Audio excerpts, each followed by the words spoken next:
Товарищи офицеры, товарищ Михаил Иванович, руководящий штаб вооруженных сил и органов государственной власти к расширенному заседанию коллегии готов. Начальник генерального штаба генерал-майор Герасимов. Товарищи офицеры. Товарищи офицеры.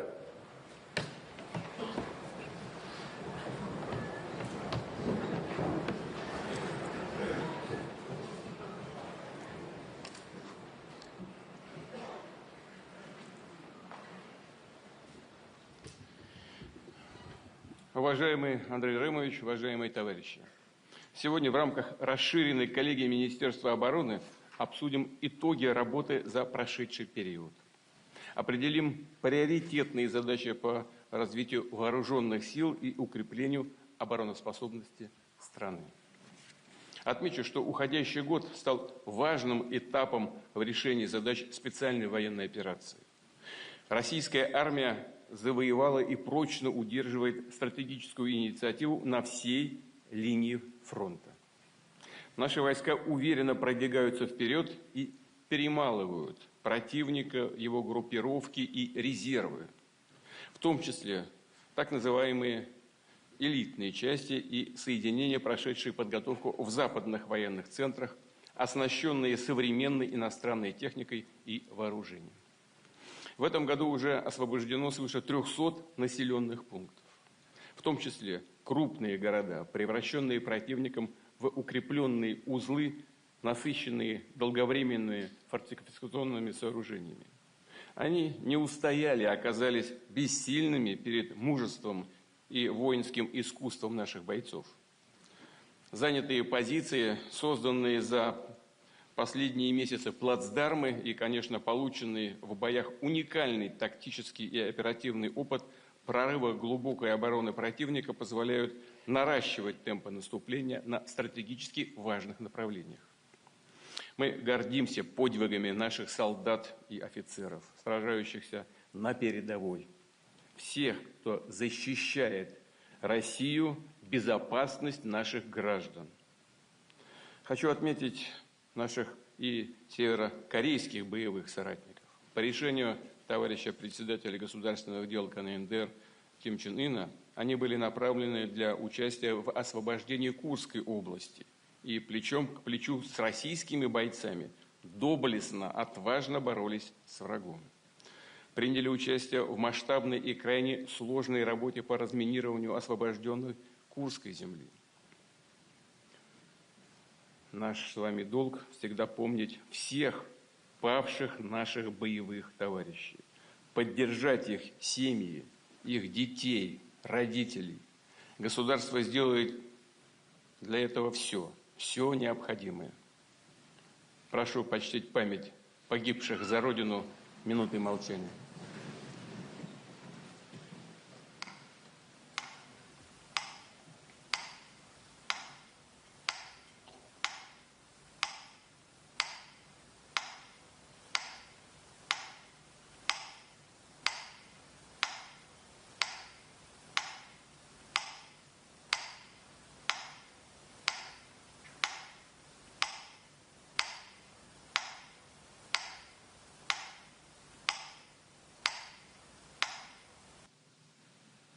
Спасибо.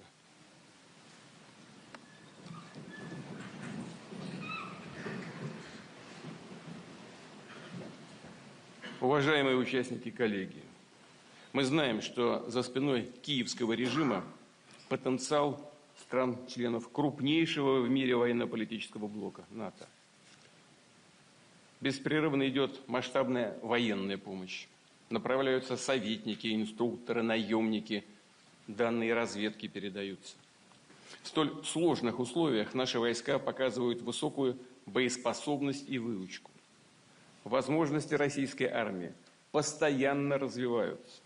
Работа по укреплению вооруженных сил непрерывно идет за последние годы. Непрерывно. Имея в виду совершенствование их боевого состава, качественные улучшения в системе военного управления, в оперативной и боевой подготовке. И, конечно, повышение эффективности оборонной промышленности, которая быстро перестроила многие производственные и технологические процессы, выпускает востребованную продукцию во все возрастающих объемах. Благодаря четкой работе АПК армия и флот своевременно оснащаются современными вооружениями и техникой. В сухопутные войска поступают ракетные комплексы и артиллерийские системы с высокоточными средствами поражения, барражирующие боеприпасы, беспилотники разного типа, робототехника.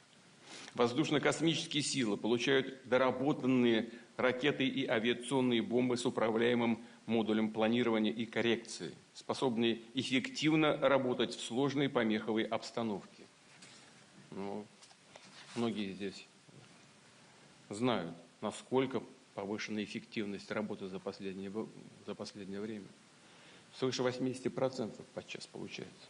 Я хочу поблагодарить тех, кто этим занимается. Это реальная помощь, реальная.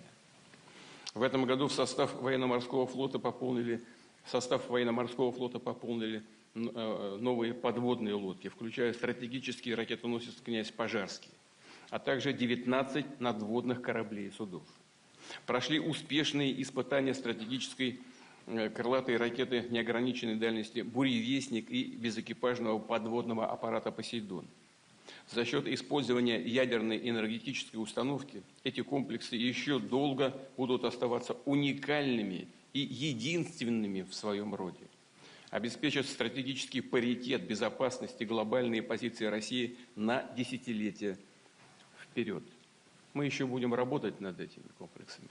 Мы их будем еще дорабатывать, усовершенствовать, улучшать, но они уже есть.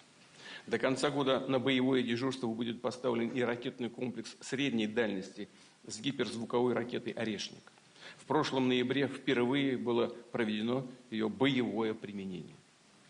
Высокий уровень подготовки частей и соединений, их способность решать самые сложные задачи подтверждаются и в ходе регулярно проводимых учений, в том числе с участием наших зарубежных союзников и партнеров, которым мы передаем опыт, полученный в ходе специальной военной операции.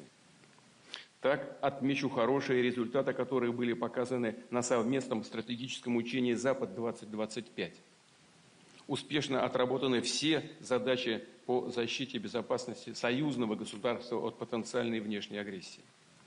Сегодня мы видим, что геополитическая ситуация в мире продолжает оставаться напряженной, а в ряде регионов становится просто критической.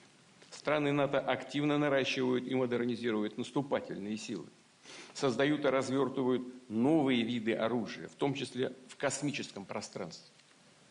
При этом в Европе людям вбивают в голову страхи по поводу неизбежного столкновения с Россией. Мол, надо готовиться к большой войне. Разного рода деятели, которые вроде бы занимали или занимают до сих пор ответственные посты, о своей ответственности, похоже, просто забыли. Они руководствуются какими-то сиюминутными, личными или групповыми политическими интересами, а только не интересами своих народов. И все больше повышают градус истерии. Уже неоднократно говорил, это ложь, бред, просто бред о какой-то мнимой российской угрозе европейским странам. Но делается это вполне осознанно. Правда в том, что Россия всегда в самых сложных обстоятельствах, что называется, до конца, пока есть хоть малейший шанс, стремилась находить дипломатические развязки противоречий и конфликтов. И ответственность за то, что эти шансы не были использованы, целиком лежит на тех, кто уверовал в то, что с нами можно говорить языком силы. Мы и сегодня выступаем за выстраивание взаимовыгодного и равноправного сотрудничества с Соединенными Штатами и с европейскими государствами, за формирование единой системы безопасности во всем евразийском регионе. Приветствуем прогресс, который наметился в диалоге с новой американской администрацией. К сожалению, этого не скажешь о нынешнем руководстве большинства европейских стран. При этом отдаем себе отчет, что в любой международной обстановке ключевым гарантом суверенитета и независимости России, ее безопасности и будущего, стратегического паритета остаются наши вооруженные силы.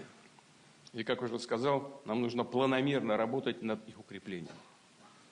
Что здесь хочу особо отметить? Какие задачи поставить в сфере военного строительства, в том числе с учетом динамики ситуации на линии боевого соприкосновения. Первое. Цели специальной военной операции, безусловно, будут достигнуты.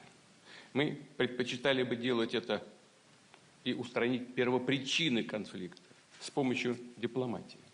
Если же противоборствующая страна, их зарубежные покровители от разговора по существу откажутся, Россия добьется освобождения своих исторических земель военным путем. Задача создания и расширения буферной зоны безопасности также будет последовательно решаться. Второе. Должна быть в высоком темпе и качественно продолжена работа по модернизации вооруженных сил. Прежде всего в рамках новой государственной программы вооружения на 2027-2036 годы, работа над которой сейчас ведется. При этом уже неоднократно говорил, должны быть максимально учтены опыт специальной военной операции, новые тенденции в тактике ведения боевых действий и стремительно развивающихся военных технологиях. Среди ключевых направлений госпрограммы – система противовоздушной и противоракетной обороны, средства управления радиоэлектронной борьбы, беспилотные комплексы во всех средах. И, конечно, приоритетом для нас является совершенствование стратегических ядерных сил. Как и прежде, они будут играть основную роль в сдерживании агрессора и сохранении баланса сил в мире. Сегодня в России отмечается День ракетных войск стратегического назначения. Пользуясь случаем, хочу поздравить ветеранов, личный состав и гражданский персонал РВСН с профессиональным праздником. Пожелать вам успехов и всего самого доброго.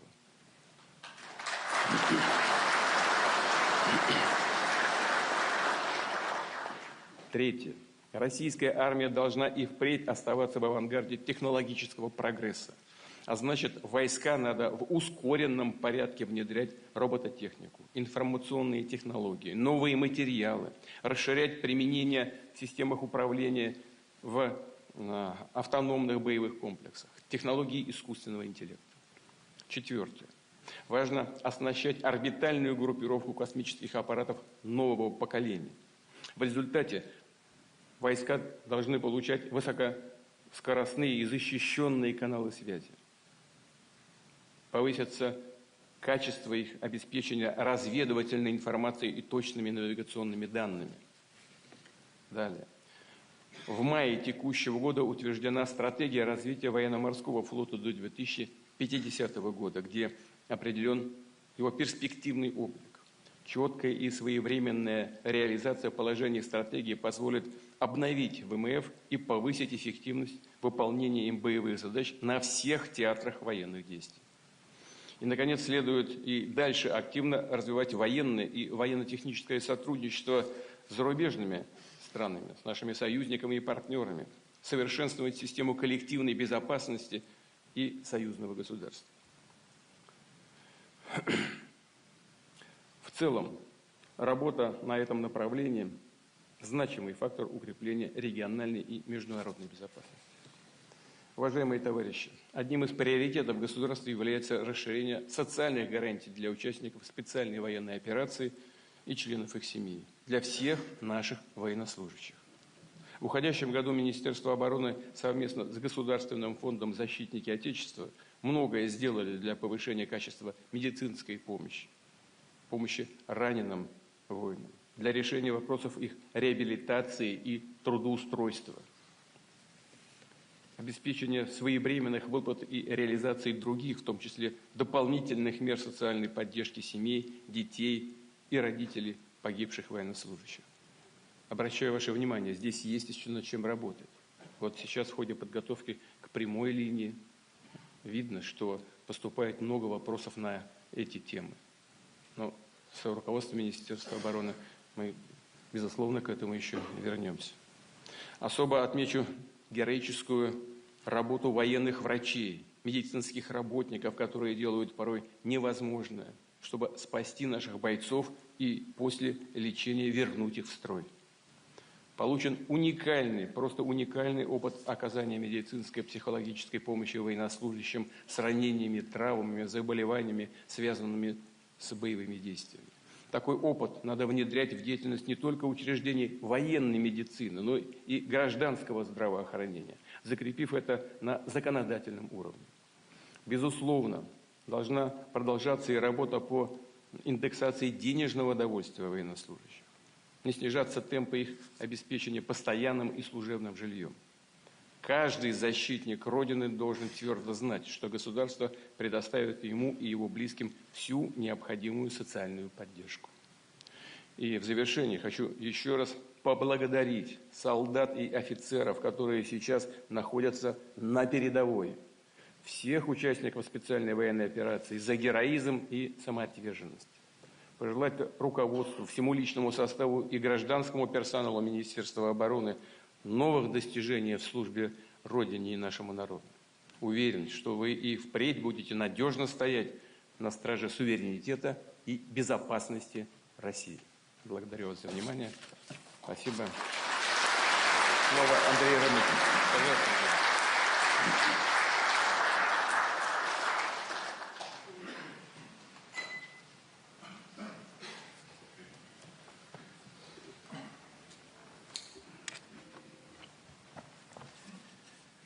Товарищ Верховный Главнокомандующий, уважаемые товарищи, в прошлом году на заседании коллегии были определены 10 приоритетных направлений деятельности Министерства обороны. Они остаются актуальными и на ближайшую перспективу. Сегодня подведем итоги их выполнения и зафиксируем задачи на 2026 год. Первое приоритетное направление – обеспечение достижения целей специальной военной операции, определенных Верховным Главнокомандующим. В течение всего года вооруженные силы уверенно удерживают стратегическую инициативу, ведут активные наступательные действия практически на всех направлениях. Как отметил Владимир Владимирович, за год освобождено свыше 300 населенных пунктов, более 6 тысяч квадратных километров территорий. Это на треть превышает прошлогодние показатели. Причем темпы продвижения группировок войск «Восток», «Центр» и «Запад» по сравнению с 2024 годом выросли в 1,5–2 раза. За этими цифрами стоит качественный результат. Освобождена Курская область. Ликвидированы важные узлы обороны украинских войск на Донбассе и в Запорожье. В конечном итоге подтвердилось то, что было очевидным с самого начала. Обрушение обороны ВСУ неизбежно. Наконец, и западные кураторы Киева это отчетливо понимают. Остановлюсь на результатах действий группировок войск. Группировка войск «Север». Освобожден крупный приграничный город Волчанск и продолжается создание зоны безопасности в Харьковской и Сумской областях. В результате снижена угроза вторжения противника в Белгородскую, Курскую и Брянскую области. Это позволило приступить к